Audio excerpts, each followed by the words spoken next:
Download aplikasi Bekal Islam dan kunjungi web bekalislam.com. Bismillahirrahmanirrahim. Assalamualaikum warahmatullahi wabarakatuh. Alhamdulillahi ala ihsanih wa syukru lahu ala taufiqihi wa amtinanih. Wa asyhadu an la ilaha illallah wahdahu la syarika lahu ta'ziman li sya'nih. Wa asyhadu anna Muhammadan abduhu wa rasuluhu da'ila ridwani. Allahumma salli alaihi wa ala alihi wa ashabi wa ikhwanih. Para pemirsa Radio Roja dan Roja TV dimanapun Anda berada, kita melanjutkan pelajaran kita. Kita sekarang masuk pada surat Saba ya. Surat Saba. Saba adalah salah satu nama negeri di Yaman ya. Dalam surat ini disebutkan tentang negeri tersebut, makanya disebut dengan surat Saba. Dan surat Saba adalah surat Makkiyah ya.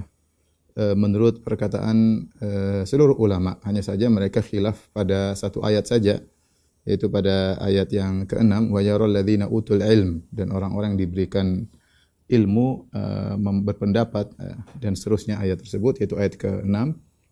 Maka ada khilaf di kalangan para ulama, apakah dia Makkiyah ataukah Madaniyah. Sebagaimana sering kita sampaikan, penamaan surat Makkiyah atau ayat Makkiyah atau surat Madaniyah atau ayat Madaniyah adalah ditinjau dari zaman, bukan dari tempat. Jangan sampai salah sangka, jangan menyangka namanya surat Makkiyah itu turun di Mekah, surat Madaniyah turun di Madinah. Bukan demikian, tapi surat atau ayat Makkiyah adalah ayat atau surat yang turun sebelum Nabi berhijrah ke kota Madinah.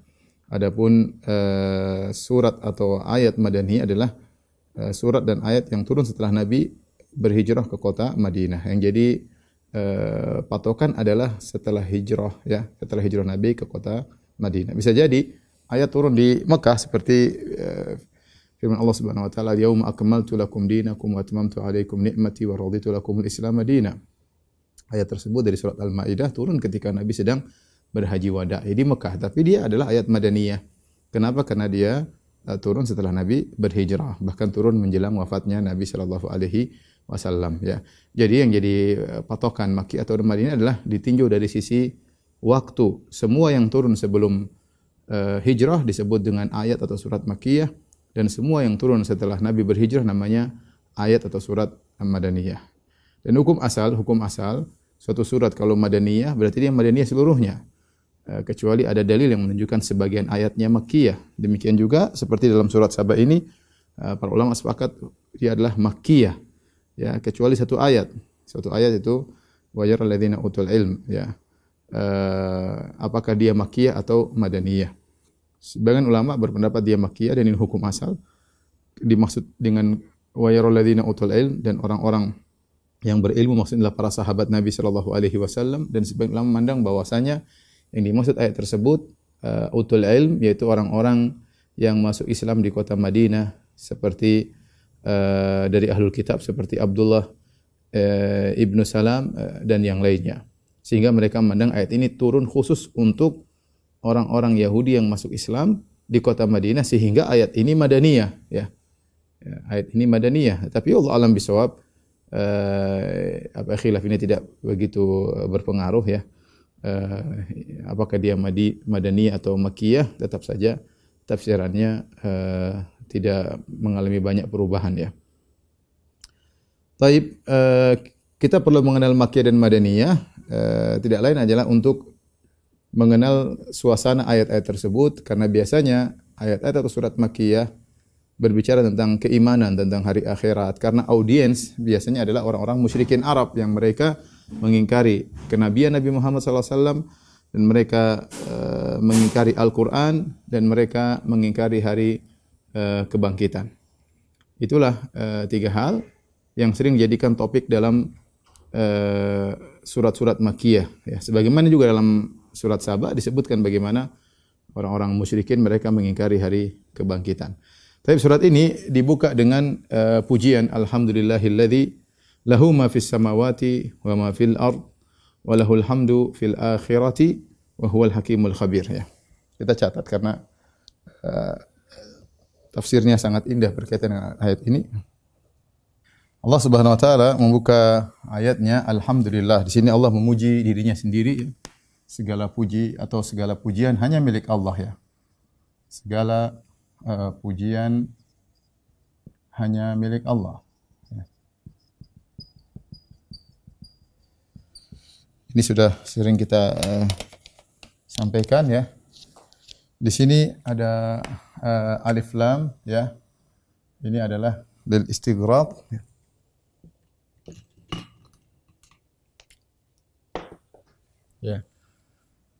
Lil istighraq ya.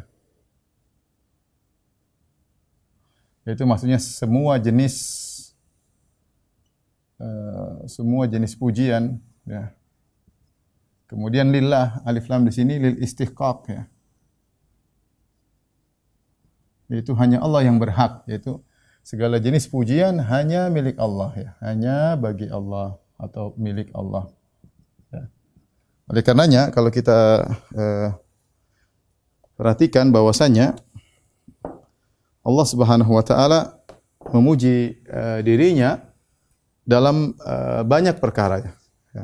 Jadi Allah memuji segala pujian yang berhak hanyalah Allah Subhanahu wa taala. Adapun makhluk mereka dipuji pada dasarnya karena pemberian Allah sehingga mereka dipuji. Mereka tidak dipuji secara zatnya, tidak lain karena mereka diberi pemberian oleh Allah sehingga mereka mendapat pujian. Ya, adapun yang benar-benar berhak untuk mendapatkan pujian, segala jenis pujian adalah Allah semata. Lihatlah Allah Subhanahu wa taala dipuji karena kekuasaannya. Jadi Allah dipuji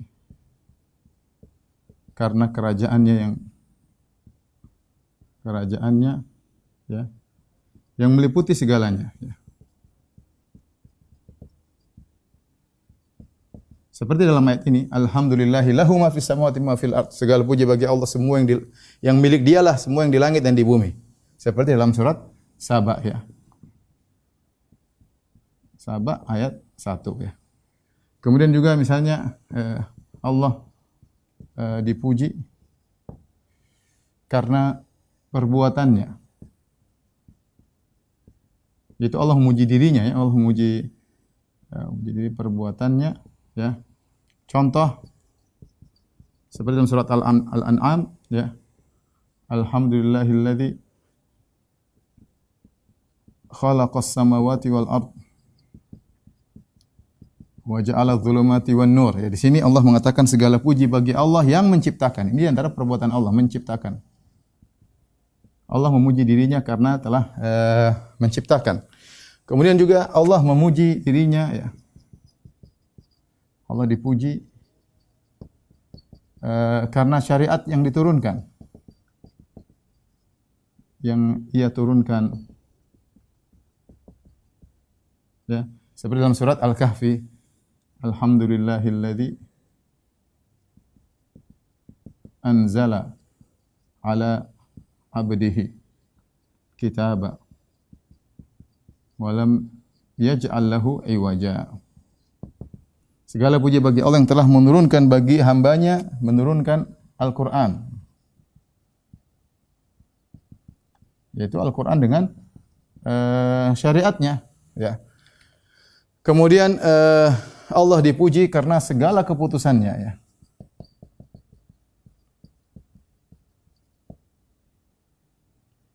Karena segala keputusannya. Ya, segala putusan Allah pasti yang terbaik dengan hikmah Allah Subhanahu wa taala. Bahkan ketika Allah Subhanahu wa taala memberikan hukuman kepada orang musyrikin ya. Bahkan ketika Allah memberi hukuman ya. Bahkan ketika Allah mengazab. Dalam surat Al-An'am kata Allah Subhanahu wa taala,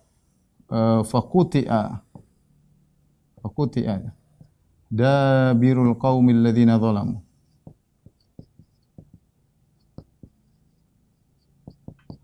Walhamdulillahi rabbil alamin. Kata Allah, maka dihancurkanlah orang-orang zalim tersebut, diadab dari pangkal akarnya itu dihabisin ya, dan segala puji bagi Allah Rabbul Alamin. Ketika Allah menurunkan adab pun Allah muji dirinya. Allah memuji dirinya. Karena semua keputusan Allah pasti yang adalah yang terbaik ya. Bahkan ketika Allah memasukkan ya orang-orang dalam neraka jahanam, Allah juga memuji dirinya sebagaimana dalam di akhir dari surat Az-Zumar ketika Allah memutuskan, Allah mengatakan wasiqal ladzina kafaru ila jahannama zumara, dan seterusnya sampai Allah mengatakan wa taral malaikata hafina min hauli arsy yusabbihuna bihamdi rabbihim wa qudiya bainahum bil haqq wa qila alhamdulillahi rabbil alamin, ya. Bahkan ketika memutuskan orang-orang kafir masuk dalam neraka, ya. Bahkan ketika memutuskan orang-orang kafir masuk neraka, Allah memuji dirinya, ya, sebagaimana dalam akhir surat Az-Zumar. Akhir Az-Zumar. Ya. Oleh karenanya Allah ini semuanya Allah memuji dirinya sebagaimana dalam ayat ini. Allah memuji dirinya. Baik ketika Allah menjelaskan kerajaan yang begitu luas atau Allah menjelaskan karena perbuatannya, Allah menurunkan syariatnya, Allah bahkan mengazab orang-orang di dunia, orang kafir dengan mengirim azab kepada mereka, atau Allah memasukkan orang-orang dalam neraka jahanam pun Allah memuji dirinya karena Allah terpuji dalam segala hal. Demikian juga kita memuji Allah Subhanahu wa taala, bahkan tatkala kita terkena musibah kita mengatakan alhamdulillah ala kulli hal. Segala puji bagi Allah dalam segala kondisi, karena kita tahu di balik apa yang Allah tetapkan kepada kita berupa musibah pasti ada hikmah yang Allah kehendaki. Maka semua keputusan Allah adalah yang terbaik dan Allah dipuji atas segala perbuatannya, atas segala keputusannya, segala syariatnya, ya, Allah dipuji. Taib, ikhwan dan akhwat yang dirahmati Allah Subhanahu wa taala. Kemudian perkara yang lain,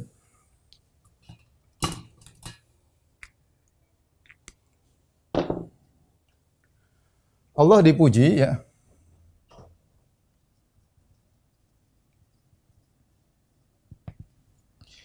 dari dua hal, ya. Karena dua hal. Pertama, ya, karena sifat-sifatnya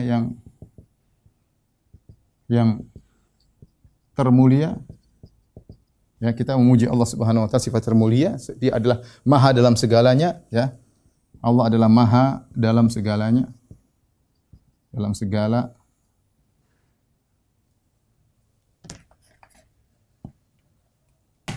segala sifatnya.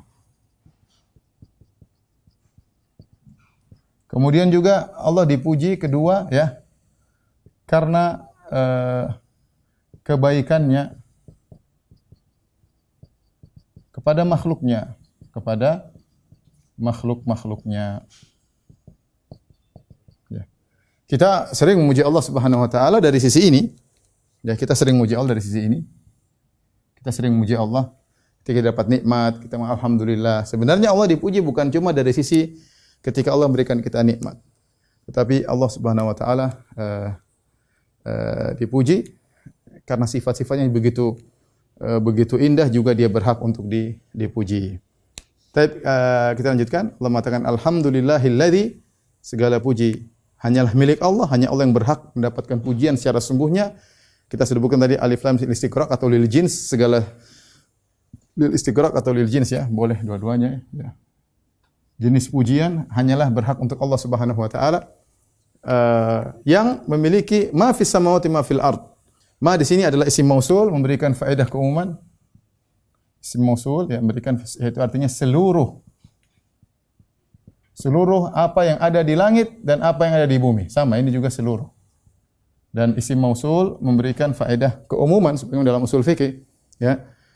Segala puji bagi Allah yang milik Dialah seluruh apa yang ada di langit. Langit datang dalam bentuk jamak karena langit ada 7 lapis. Wa ma fil ardi, dan apa yang ada di bumi, semuanya, semua di langit.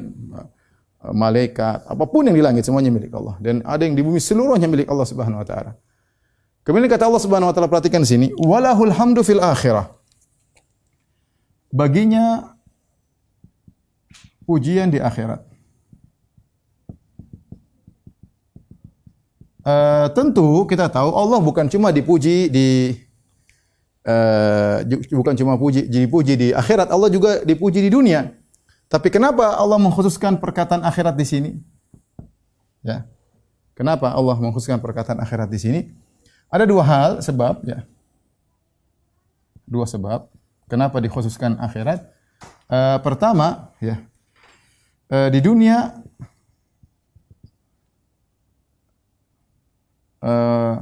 masih ada orang yang tidak memuji Allah.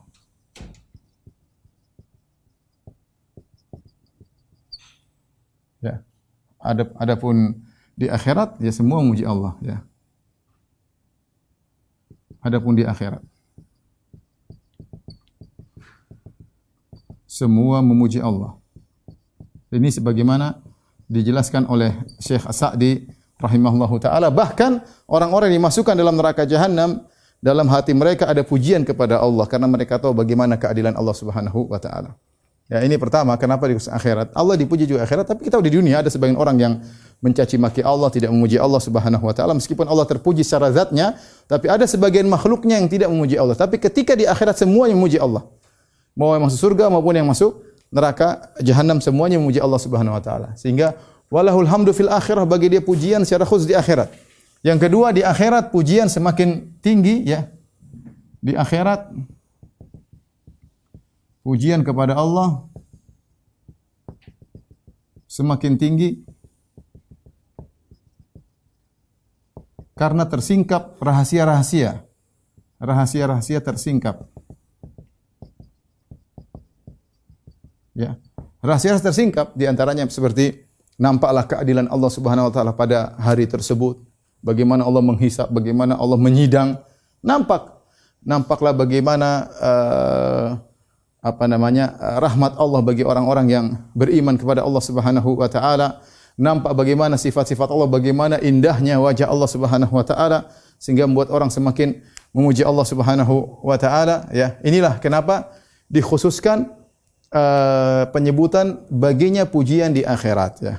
Yang paling bagus membahas masalah ini adalah Syekh Abdurrahman bin Nasir Sa'di dalam tafsirnya Taisir Karimur Rahman. Tafsir yang singkat tapi ketika dia membahas ini luar biasa pembahasan, saya tidak temukan di tafsir-tafsir yang lain. Baik, intinya ikhwan dan akhwat yang dirahmati Allah Subhanahu wa taala, ketika di akhirat Allah dipuji dengan lebih lagi ya, karena tadi saya katakan bagaimana keadilan Allah akan nampak ya. Bahkan sebagian ulama mengatakan takdir Allah akan Allah singkap pada hari akhirat kelak. Mungkin di dunia kita bertanya kenapa begini, kenapa begitu, maka di akhirat Allah akan menyingkap takdirnya. Kenapa dia melakukan demikian, kenapa dia melakukan demikian, sehingga nampak hikmah Allah Subhanahu wa taala. Sekarang banyak hal yang Allah takdirkan yang tidak sampai dalam logika kita. Sebagaimana perkataan para ulama, al-qadar sirullahil maktum, ya. Bahwasanya takdir adalah rahasia Allah yang tertutup. Allah taruh hijab, tidak ada yang tahu, malaikat, nabi pun tidak tahu, tetapi ketika di akhirat sebagian ulama mengatakan akan tersingkap takdir tersebut, hikmahnya, sehingga orang semakin memuji Allah Subhanahu wa taala. Demikian juga ketika Nabi sallallahu alaihi wasallam ketika sujud di padang mahsyar untuk memberi syafaatul uzma, maka kata Nabi sallallahu alaihi wasallam, fa yuftah alayya min mahamid ya la uhsinaha al-an. Kata Nabi sallallahu alaihi wasallam, aku pun memuji Allah Subhanahu wa taala, dan pujian-pujian yang sekarang aku belum bisa memuji Allah dengan pujian tersebut. Jadi Nabi ketika di dunia, Nabi sallallahu alaihi wasallam tidak bisa memuji Allah dengan pujian tersebut. Kenapa? Belum diilhamkan kepada Nabi, belum diajarkan kepada Nabi. Makanya Nabi mengatakan, la uhsi thana'an alaik. Aku tidak bisa memujimu dengan yang seharusnya ya Allah Subhanahu wa taala. Namun ketika di akhirat Nabi sujud di bawah arsy untuk meminta Allah segera datang untuk mulai persidangan, maka Nabi memuji Allah dengan pujian-pujian yang Allah ilhamkan kepada Nabi sallallahu alaihi wasallam ya. Dan disitulah Allah dipuji dengan begitu pujian-pujian yang lebih daripada yang ada di dunia. Adapun penghuni surga, maka mereka memuji Allah Subhanahu wa taala. Memuji Allah Subhanahu wa taala ya, ketika mereka mau surga, masuk mereka mengatakan alhamdulillahilladzi hadana li hadza wa ma kunna linahtadiya laula an hadana Allah. Mereka puji Allah Subhanahu wa taala. Sampai-sampai penghuni surga saking begitu mereka bersyukur kepada Allah, saking begitu mereka mencintai Allah Subhanahu wa taala, nafas mereka teriring dengan zikir. Disebutnya dalam hadis, fayulhamuna at-tasbih wa takbir kama tulhamuna nafas. Ya, maka mereka pun diberi ilham oleh Allah untuk senantiasa bertasbih, bertakbir, muji Allah Subhanahu sebagaimana kalian bernafas. Sebagaimana kalian bernafas. Syekhul Islam Taimiyah menjelaskan kenapa disebut dengan nafas. Sebagaimana kalian ketika bernafas tidak membutuhkan suatu yang berat, nafas yang mudah. Sebagaimana kita bernafas, bahkan kita harus bernafas. Bahkan kita harus bernafas. Demikian juga penghuni surga. Mereka sering bertasbih, bertakbir sebagaimana mereka bernafas. Bukan mereka disuruh berzikir sebagai bentuk ibadah ya, karena selesai ibadah tidak ada lagi di akhirat. Tapi itu adalah bentuk kenikmatan. Mereka bernikmat-nikmat dengan bertasbih kepada Allah Subhanahu wa taala. Kenapa? Karena mereka begitu mencintai Allah Subhanahu wa taala. Kita tahu kalau kita mencintai seseorang, kita sering menyebut-nyebut namanya. Kita sering menyebut-nyebut namanya. Demikian juga penghuni surga. Karena mereka begitu mencintai Allah, maka mereka memuji Allah. Bahkan dalam surga mereka bertasbih dan bertakbir seperti bernafas. Ya, karena begitu mencintai Allah Subhanahu wa taala. Inilah rahasianya. Sebagian ulama menjelaskan kenapa Allah mengatakan walahul hamdu fil akhirah. Bagi Allah Subhanahu wa taala pujian di akhirat. Tentu di dunia juga dipuji, tapi di akhirat lebih spesial lagi Allah dipuji. Wa huwal hakimul khabir. Al-Hakim, ya. Al-Hakim ada beberapa penafsiran ya. Di antaranya bisa dimaknakan dengan Al-Hakim, yaitu pemberi keputusan, bisa dimaknakan dengan Al-Hakim ya. Al-Hakim yaitu pemberi keputusan. Tapi Allah alam bisawab berkaitan dengan ayat ini lebih cenderung kepada ini Al-Hakim, yaitu yang memiliki hikmah. Ini juga ada dua maknanya. Kalau ini pemilik hukum. Kalau Al-Hakim maknanya dua ya. Yaitu yang semua keputusannya muhkam.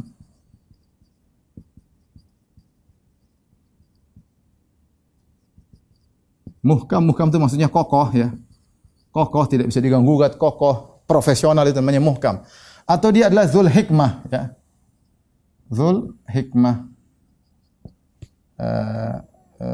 Dzul Hikmah yaitu segala keputusannya dibangun di atas hikmah. Di atas hikmah. Wallahu alam, ini tafsiran ini agak berkaitan dengan ayat sebelumnya, karena Allah mengatakan Allah terpuji dalam segala hal, bahkan terpuji terutama di akhirat. Kenapa? Karena segala keputusan dibangun di atas hikmah. Dan kita ahlu sunnah wal jamaah menetapkan sifat hikmah berbeda dengan orang-orang Asy'ariyah yang mereka menolak sifat al-hikmah ya. So, nanti kita ada pembahasan khusus tentang masalah kenapa orang Asy'ariyah menolak sifat al-hikmah, tapi secara sederhana saya ingin sampaikan bahwasanya orang-orang Asy'ariyah mereka terpengaruh dengan filsafat orang-orang Yunani ya, seperti filsafatnya Plato dan juga filsafatnya Aristoteles dan juga filsafatnya Platonis ya, di mana mereka ini disebut dengan falasifa aqlaniyun ya, berbeda dengan falasifa tabi'iyun ya. Falasifa aqlani itu mereka berbicara bukan hanya sekedar tabiat, tapi mereka bicara metafisika juga, apa di balik tabiat, apa di balik natural alam semesta ini, ada apa di balik itu. Di antaranya mereka berbicara tentang proses terjadinya alam, sehingga mereka mengatakan bahwasanya alam ini terjadi bersumber kepada al-illatul ula, sebab yang pertama, atau disebut mereka namakan dengan kalau kita namakan dengan causa prima, atau dikatakan dengan Tuhan ya. Namun antara makhluk yang muncul dari Tuhan bukan dengan kehendak Tuhan, tapi makhluk tersebut muncul merupakan konsekuensi dari adanya Tuhan. Tapi nanti insyaallah, ini sekedar saya sampaikan, saya singgung saja sehingga mereka punya syubhat, tapi saya tidak ingin sampaikan sekarang. Nanti insyaallah kita akan ada pembahasan khusus tentang masalah falasifah pada waktunya insyaallah taala, dan bagaimana pengaruhnya terhadap Mu'tazilah dan Asy'ariyah, bagaimana mereka menolak sifat-sifat Allah Subhanahu wa taala karena menggunakan logika-logika yang salah, yang mereka anggap adalah suatu yang absolut padahal adalah kebatilan. Intinya menurut Asy'ariyah bahwasanya Allah tidak boleh berbuat sesuatu karena sesuatu, enggak boleh menciptakan suatu atau melakukan suatu karena ada tujuan, tidak boleh. Kenapa? Karena kalau Allah menciptakan karena tujuan, berarti Allah membutuhkan kepada tujuan tersebut. Kalau Allah membutuhkan kepada tujuan tersebut, berarti Allah tidak sempurna. Allah hanya jadi sempurna kalau tujuannya tercapai. Nah, kalau tujuannya tidak tercapai berarti Allah belum sempurna, padahal Tuhan adalah Maha sempurna, Dia sudah sempurna tanpa ada tujuan tersebut. Berarti ketika Allah, ini antum mungkin dengar sudah agak aneh, tapi inilah pola pikir mereka. Jadi Tuhan sudah sempurna tanpa punya tujuan.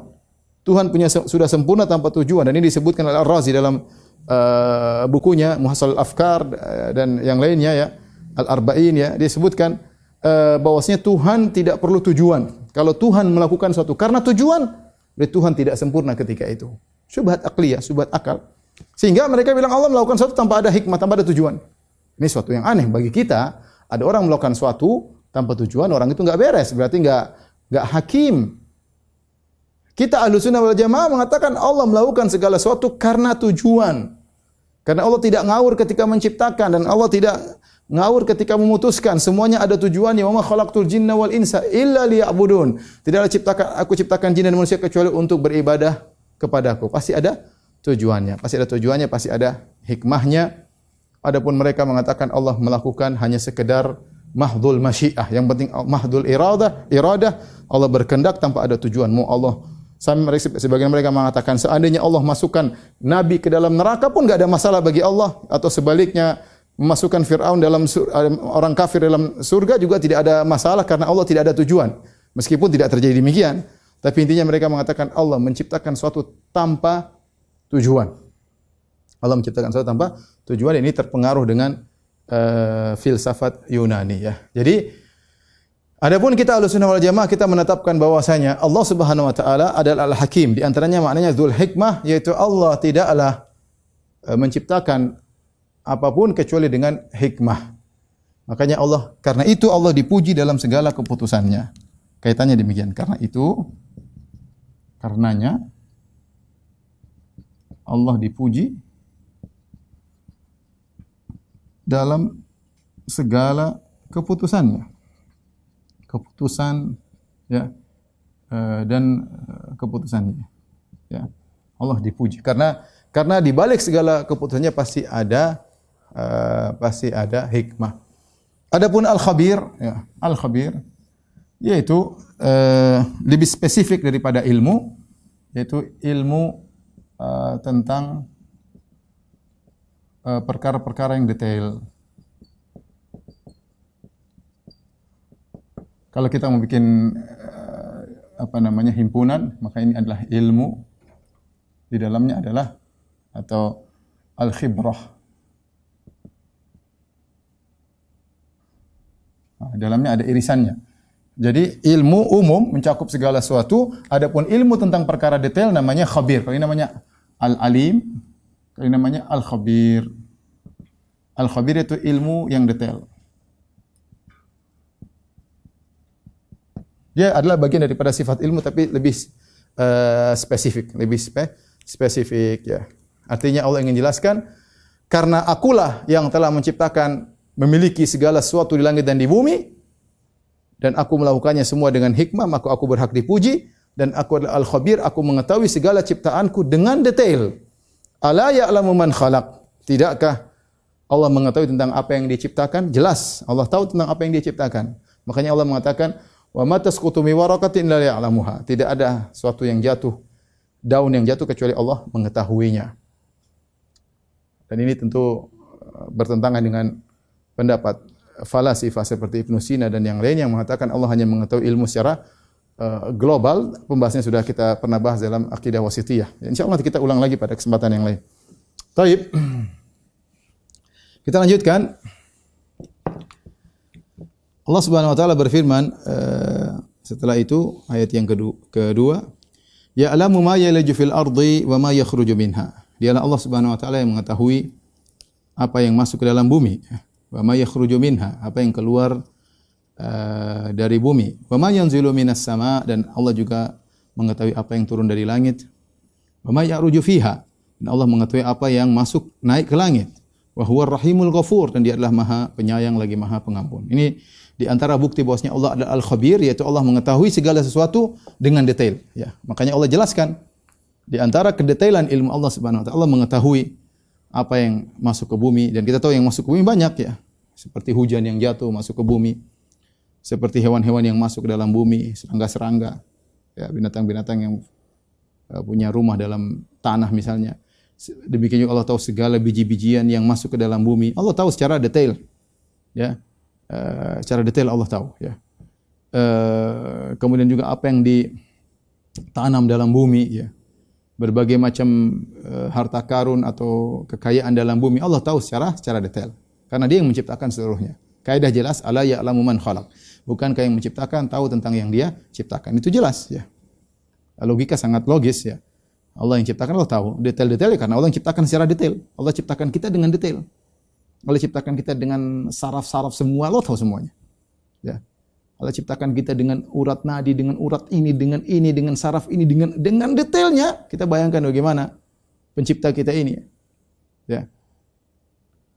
Orang kalau bikin mobil saja, ya, kita lihat kerangkanya luar biasa dengan kabel-kabelnya, dengan sistemnya yang canggih. Gimana yang manusia seperti kita?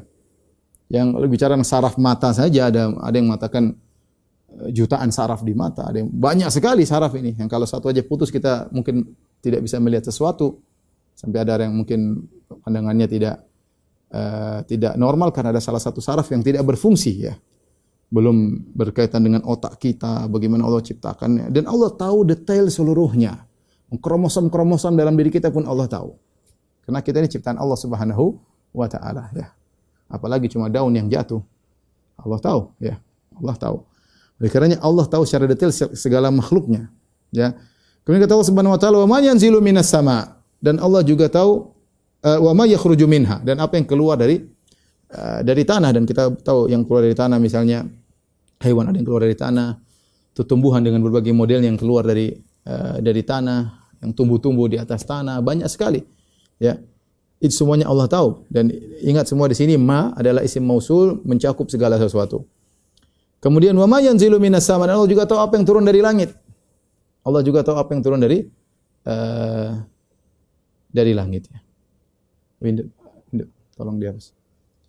Apa yang diturunkan dari langit, kita tahu yang turun dari langit banyak hal, ya. Ada hujan, ya. Ada debu-debu yang ada di langit, kemudian ada malaikat yang turun dari langit, ya. Mungkin ada jin-jin yang terbang kemudian turun ke bumi dari langit, ya. Allah segala sesuatu yang turun dari langit Allah juga Maha mengetahui. Kemudian setelah itu Allah berfirman, "Wa ma ya'ruju fiha." Dan Allah juga tahu segala sesuatu yang naik ke langit. Yang naik ke langit. Di sini ada faedah secara bahasa, ya. Yang disebut dengan metode tadmin, ya, dalam istilah ahli tafsir. Ini kembali kepada masalah lughah. Seperti ini, ya, tolong diperhatikan. Kata Allah Subhanahu wa taala, "Wa ma ya'ruju fiha."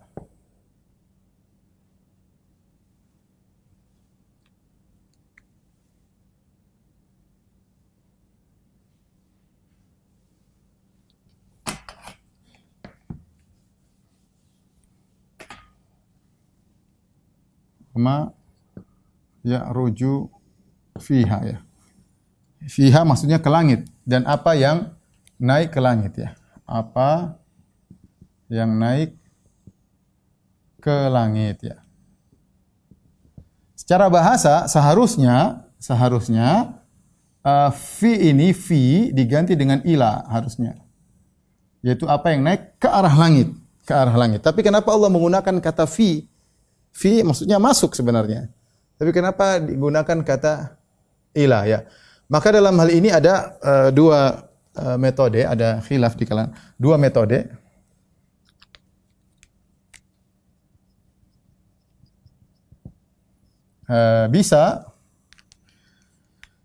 Bisa dengan menafsirkan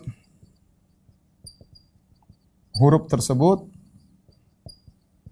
dengan huruf lain yang cocok, dengan huruf lain yang lebih cocok, lebih munasib, cocok. Dalam hal ini fiha ditafsirkan dengan ilaiha, dengan ila, yaitu seakan-akan Allah tahu apa yang naik ke langit. Ini metode pertama. Jadi huruf ini, huruf fa Huruf fa ditafsirkan dengan ila, ditafsirkan dengan ila. Ini salah satu metode. Metode yang kedua dengan uslub tadmin. At-tadmin. At-tadmin itu apa? Maksudnya bahwasanya fiil tersebut kata kerja tersebut mengandung makna yang lain. Mengandung makna yang lain yang tersembunyikan. Yang tersembunyikan. Dalam hal ini ketika Allah menggunakan wa ma ya'ruju fiha ditafsirkan demikian. Wa ma ya'ruju fiha ya, itu sama dengan kalau kita mau buka jadinya wa ma ya'ruju ilaiha fayadkhulu fiha, yaitu yang naik ke langit lalu masuk ke langit, sehingga dia ada tadmin fi'il yadkhul, masuk. Bagaimana diketahui kok ada fi'il kata kerja yang tersembunyikan? Karena Allah menggunakan fa, fiha. Ini sudah pernah kita bahas dalam tafsir ketika kita bahas surat Al-Insan, ketika Allah membahas firman Allah Subhanahu wa taala, semisal ini ya. Seperti firman Allah Subhanahu wa taala, "Aina yashrabu bihal muqarrabun" dalam surat Al-Insan. Ainan yashrabu biha al-muqarrabun. Mata air, ainan artinya mata air. Mata air yang orang-orang muqarrabun ini penghuni surga ya. Muqarrabun penghuni surga yang didekatkan lebih tinggi daripada sekedar penghuni surga biasa, minum dengannya ya. Kalau kita artikan ini dengan bi, artinya para penghuni surga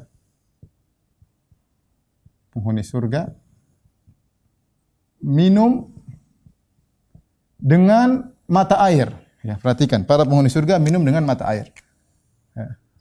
Sebenarnya kalau kita artikan kurang pas, karena penghuni surga bukan minum dengan mata air, tapi minum dari mata air.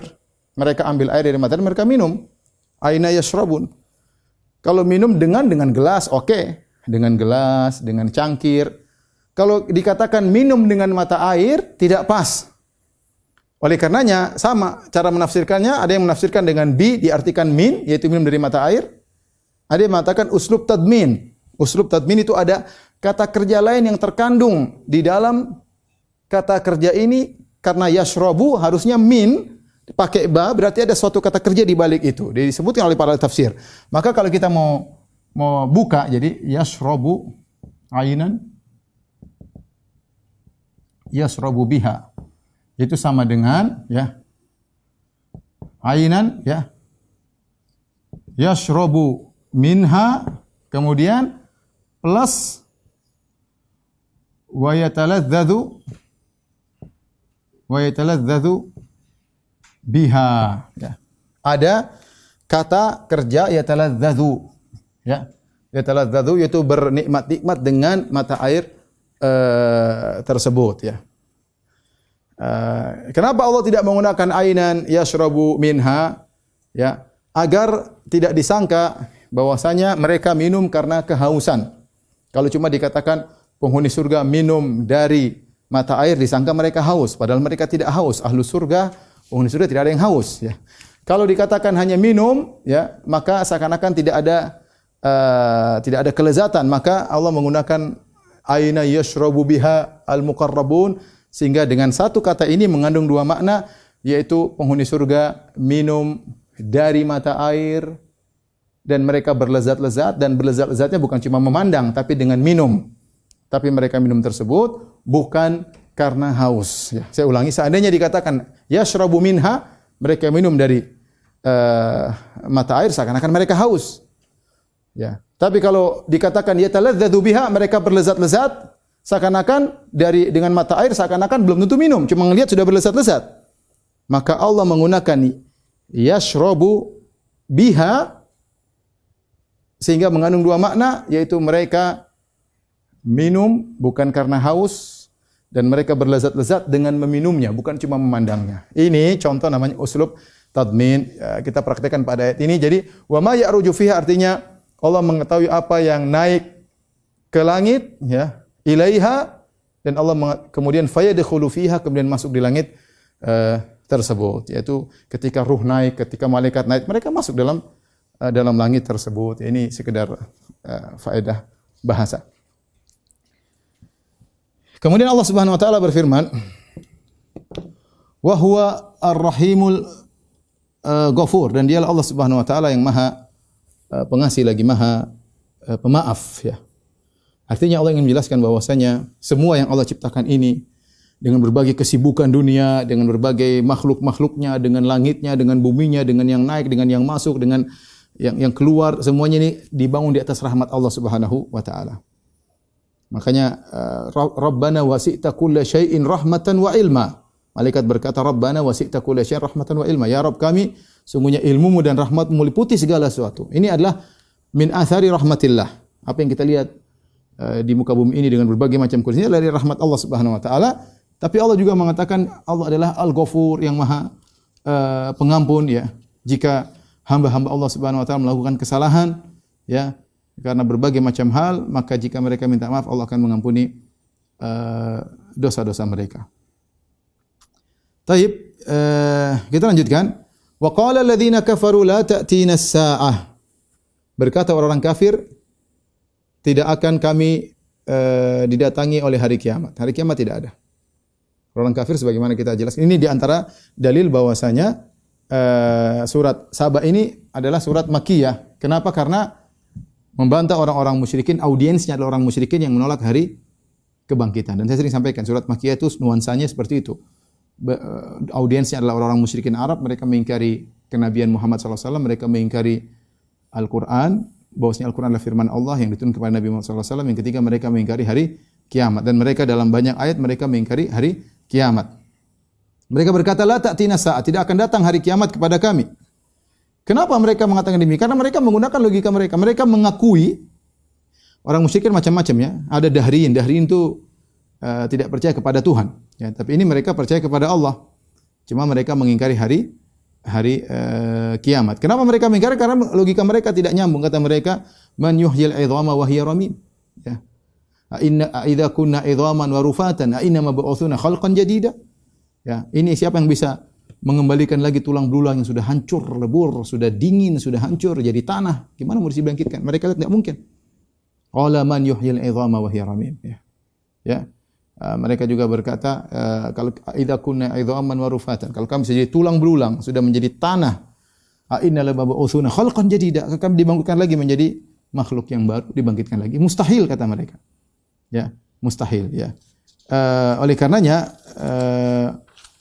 mereka menolak hari kebangkitan dengan logika. Maka Allah bantah tentang masalah hari kebangkitan. Ini sudah pernah kita bahas dalam syarah akidah wasithiyah, dalil-dalil secara akal dalam Al-Qur'an bahwasanya hari kebangkitan itu ada, tidak mungkin kita ulangi lagi di sini karena panjang pembahasannya.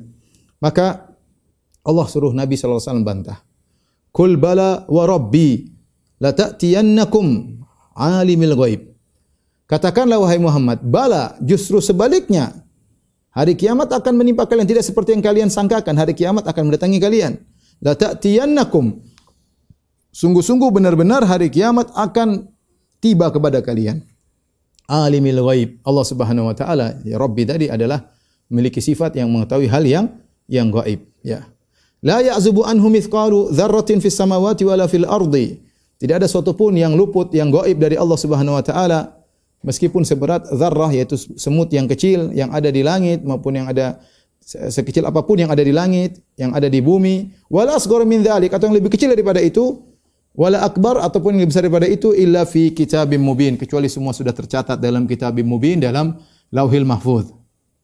Dan di sini dalam beberapa ayat bahwasanya Allah Subhanahu wa taala menyuruh Nabi sallallahu alaihi wasallam membantah dengan sumpah, ya. Misalnya dalam ayat ini, qala ladzina kafaru la ta'tina sa'ah. Kata mereka, hari kebangkitan tidak akan datang kepada kami. Qul bala wa rabbi la ta'tiyannakum. Katakanlah, justru demi Allah akan datang kepada kalian hari kiamat.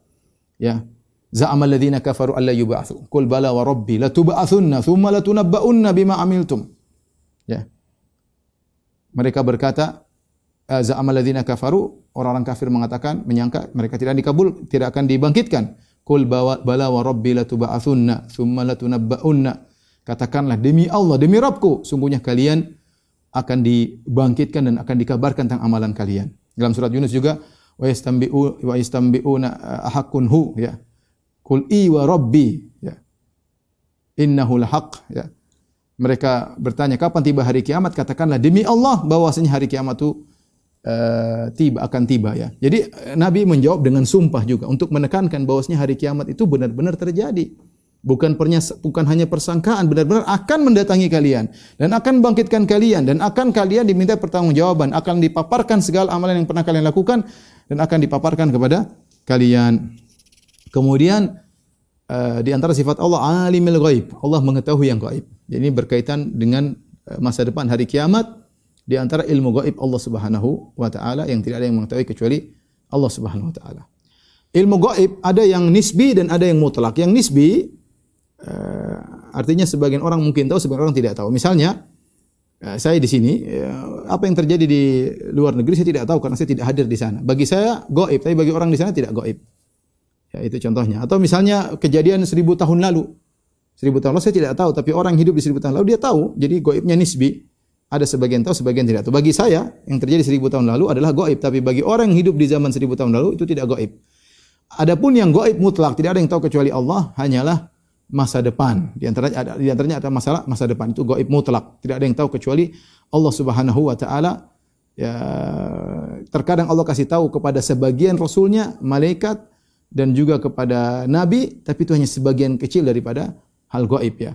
Di antara hal gaib yang hanya Allah yang tahu dan Allah tidak buka kepada siapapun adalah kapan tibanya hari kiamat. Makanya Allah mengatakan alimul ghaib, dialah Allah yang mengetahui hal gaib, ya.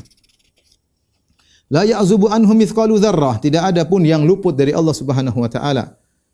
Sekecil zarrah dalam bahasa Arab artinya semut yang kecil. Zarrah, suatu pun yang seringan semut atau lebih kecil daripada itu atau lebih berat daripada itu, lebih besar, apapun di langit maupun di bumi Allah pasti tahu. Dan ini ketika Allah mengatakan tidak ada yang luput dari Allah, berarti kita tahu, kita menetapkan lawannya, berarti Allah mengetahui dengan detail. Ya. Kalau tidak ada yang luput, berarti lawannya adalah Allah mengetahui. Karena tidak ada sifat-sifat dalam Al-Quran dinafikan dari Allah. Ini kaidah dalam masalah asma sifat. Tidak ada satupun sifat yang dinafikan dari Allah kecuali harus menetapkan lawannya yang sempurna. Karena tidaklah Allah menafikan sesuatu kecuali untuk menetapkan lawannya. Seperti Allah mengatakan, la ta'khudhuhu sinatun wala naum. Allah Subhanahu wa taala tidak ditimpa dengan ngantuk dan tidur. Berarti apa? Berarti Allah Maha terjaga. Kita menetapkan lawannya, berarti Allah Maha terjaga. Jangan kita mengatakan Allah tidak tidur, Allah tidak ngantuk. Harus menetapkan lawannya. Itu Allah Maha terjaga, ya. Misalnya firman Allah, "Wa ma massana min lughub, wa laqad khalaqna samawati wal arda wa ma bainahuma fi sittati ayyamin, wa ma massana min lughub." Sungguh kami telah menciptakan langit dan bumi dan apa yang di antara keduanya dalam waktu 6 hari. Wa ma massana min lughub, dan kami tidak letih, berarti Allah Maha kuat. Kita tetapkan yang lawannya, Allah Maha kuat. Allah Maha kuat. Contoh seperti dalam ayat ini, la ya'zubu anhu mithqalu dzarrah. Tidak ada yang luput dari Allah, berarti Allah Maha mengetahui. Dan ini menguatkan sifat Allah Maha mengetahui. Satu kecil, barang kecil pun seperti semut kecil di ujung langit, di ujung bumi, dalam tanah, dimanapun, di bawah lautan, Allah tahu secara detail. Jadi saya katakan, Allah ciptakan kita, Allah tahu kita secara detail. Saraf-saraf kita Allah tahu. Apa yang bergejolak di otak kita, di benak kita Allah tahu. Ya, semua, bahkan saya kata tadi, sel-sel, kromosom, Allah tahu semuanya. Allah ciptakan kita. Allah ciptakan kita. Illa fi kitabim mubin, bahkan pengetahuan Allah tentang makhluk-makhluk yang akan terjadi sampai hari kiamat Allah catat di Lauhil Mahfuz. Bukankah yang pertama Allah ciptakan adalah pena? Kemudian Allah berkata, "Uktub, tulislah wahai pena." Kata pena, "Ma madza aktub?" Apa yang aku tulis? Kata Allah, "Uktub ma huwa kain ila yaumil qiyamah." Allah qiyamis saat. Tulis apa yang terjadi sampai hari kiamat. Semua ditulis. Jadi tentang semua makhluk-makhluk, detail-detail semuanya, cacing, ulat, semuanya dicatat di Lauhil Mahfuz, ya. Ilmu tersebut sudah Allah catat di Lauhil Mahfuz. Kemudian Allah Subhanahu wa taala berfirman, "Liyajziyal ladzina amanu wa amilus solihati ulaika lahum maghfiratun wa rizqun karim." Ini semuanya untuk apa? Kenapa Allah membangkitkan orang-orang seluruhnya yang semua sudah tercatat ya. Apa yang mereka lakukan tercatat. Tujuannya adalah liyajziyal ladzina amanu, untuk memberi balasan ya kepada manusia, di antaranya Allah beri balasan kepada orang-orang yang beriman. Wa amilus solihat, dan beramal soleh. Ya, ini dalil bahwasanya iman harus disertai dengan amal soleh. Ini sudah saya juga pernah jelaskan ya, bahwasanya dikhususkan penyebutan amal soleh agar untuk diperhatikan. Karena percuma iman dalam hati kalau tidak disertai dengan amal soleh. Amal soleh bukti keimanan dari dalam hati. Liyajziyal ladzina amanu wa amilus solihat. Maka seorang merenungkan tentang dirinya. Sebagian kita mungkin mengaku beriman. Lihat apa praktek amalan kita dalam kehidupan sehari-hari. Mana prakteknya? Percuma pohon tanpa buah. Ya. Amalan adalah buah daripada pohon tersebut. Ya. Kita punya akar yang kuat, harus ada buktinya berupa amal soleh. Wa amilus solihat, agar Allah membalas kebaikan bagi orang yang beriman dan beramal soleh. Ulaika lahum maghfiratun wa rizqun karim. Bagi mereka ampunan Allah Subhanahu wa taala, wa rizqun karim, dan rizki yang mulia. Mulia, karim maksudnya adalah hasan atau yang terbaik, kamman wa kaifan ya, yaitu dari sisi rizki yang Allah berikan di akhirat. Rizqun karim yaitu rizki yang dari kuantitasnya banyak, bagus, dan dari kualitasnya juga baik. Itulah rizqun karim yang Allah akan berikan kepada orang beriman dan beramal saleh. Kamman wa kaifan, yaitu baik kuantitas maupun kualitas. Oleh karenanya nikmat surga adalah nikmat yang terbaik secara kualitas dan terbanyak secara kuantitas. Mungkin demikian. Mohon maaf kepada pemirsa Roja, sudah dikumandangkan azan. Insyaallah kita lanjutkan bahasan kita pekan depan. Kurang lebihnya saya mohon maaf. Wabillahi taufiq wal hidayah. Assalamualaikum warahmatullahi wabarakatuh.